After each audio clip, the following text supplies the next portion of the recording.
Neste dia 18, quarta-feira, quero falar do monaquismo, que é a primeira expressão na Igreja dos institutos religiosos, inicialmente assim, sem tanta organização como existe hoje.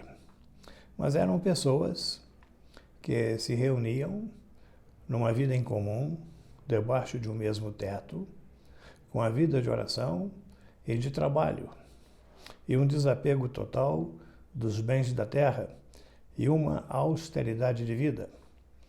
Esses monges se privilegiava a conversão, a renúncia a si próprio, a contrição do coração, a busca da paz interior, uma oração permanente, incessante, muitos jejuns e vigílias, a luta espiritual, o domínio de si, da própria vaidade, dos próprios interesses, o silêncio, e depois a alegria pascal e presença. Para exemplificar, existe entre esses monges hoje as trapas, os trapistas. Nós temos no Paraná, em Campo do Tenente, a 90 quilômetros ao sul de Curitiba, um mosteiro trapista. Eu tive a oportunidade de visitar fora do Brasil um mosteiro trapista e fiquei surpreendido. Eram 66 monges, a maioria deles jovens, na faixa dos 30 anos. E eles têm uma austeridade de vida que não conversam, só falam no dia a dia aquilo que é necessário ao próprio trabalho, mas não falam se está frio, se está calor, se está chovendo e alguma outra coisa. Eles são dedicados à oração e ao trabalho. Não conversam e têm assim uma vida de silêncio muito grande. Estudam, leem, acompanham a história da Igreja e do mundo, mas centrados no silêncio e na vida de oração. E um desapego total de si próprios e dos bens. E aí vivem em comunidade.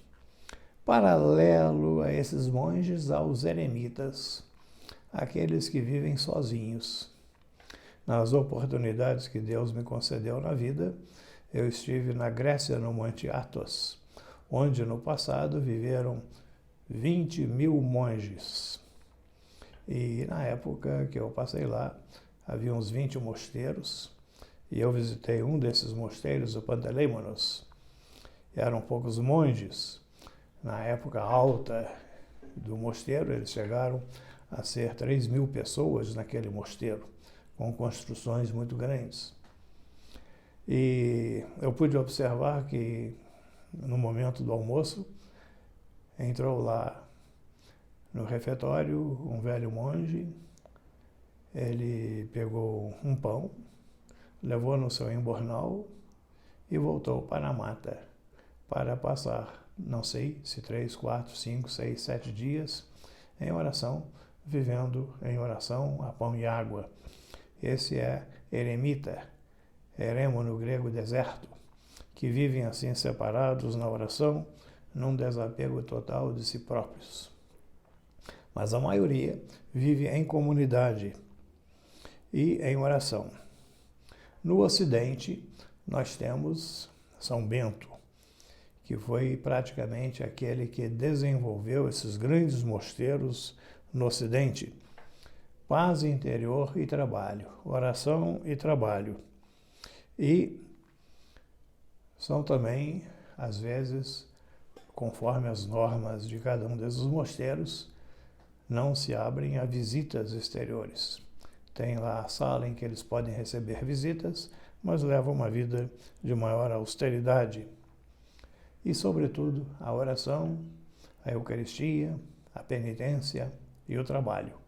E essas pessoas com essa vida assim mais santa e mais dedicada à oração atraem para nós as bênçãos do céu. Louvado seja nosso Senhor Jesus Cristo.